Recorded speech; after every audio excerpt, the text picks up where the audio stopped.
Okay, our next equation, or our next section we're looking at is trigonometry from question 4. The first question that we asked was to ask you guys to prove the identity, the sine of 2x minus cos x over 1 minus sine x minus cos 2x equals 1 over tan x. Now folks, there's two problems, or you need to really read your question for what it is. If I look at the right hand side, just to decide what I'm going to do here, because there I'm spoiled for choice. I've got three ways to expand the cosine of 2x. To remind you, I can expand it as cos squared x minus the sine squared of x, or 2 cosine squared x minus 1, or 1 minus 2 sine squared x. Here I have another double angle which has only one expansion, and that's 2 sine x cos x, and that is if I want to expand it. So I need to make a clever choice. So let's quickly just look at what is on the right hand side. Well, I know that the tan of x is the sine of x over the cos of x. So if I reciprocate it and I have 1 over tan x, I'm going to be left with the cos of x over the sine of x. And that is going to inform my choice for the cos of 2x expansion. I want a sine x in the denominator and I want a cosine of x in the numerator. And that is ultimately where my decision lies. Okay, so let's go and let's see what we get. We have our left hand side. Our left hand side I expand.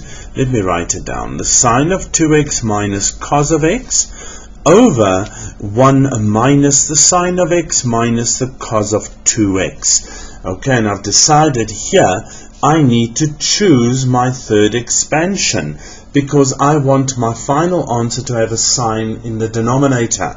In the numerator there's nothing more I can do. So let me expand the double angle for sine.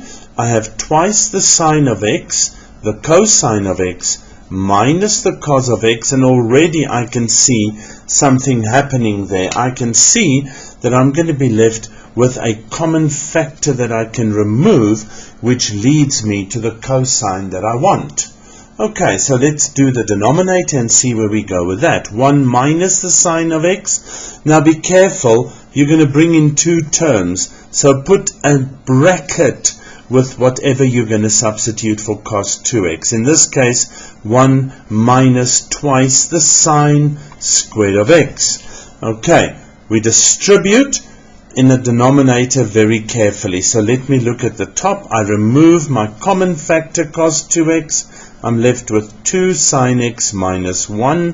The denominator, I have 1 minus the sine of x. A minus times a positive is a minus 1. A minus times a negative is plus 2 sine squared x. Okay, I have the cos of x. I have 2 sine x minus 1 at the top. Nothing more I can do. But in the denominator, I have 2 sine squared of x minus the sine of x that stayed behind. Okay, let's see.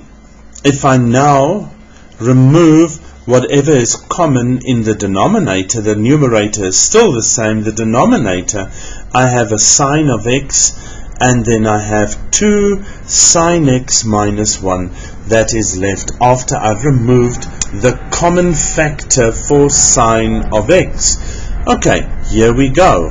That I'm not going to touch, but this is identical to that, so I can remove it both in numerator and denominator, and I'm left with a cos of x over the sine of x, which I know is 1 over the tan of x, and that therefore is identical to my right hand side. Okay, so you had to absolutely make a clever choice from the beginning. So folks, you don't just start off with your identity and there you go, just doing whatever comes into your head. You have a careful analysis of what it is that you're going to start with and what must you change this in so that it looks like that.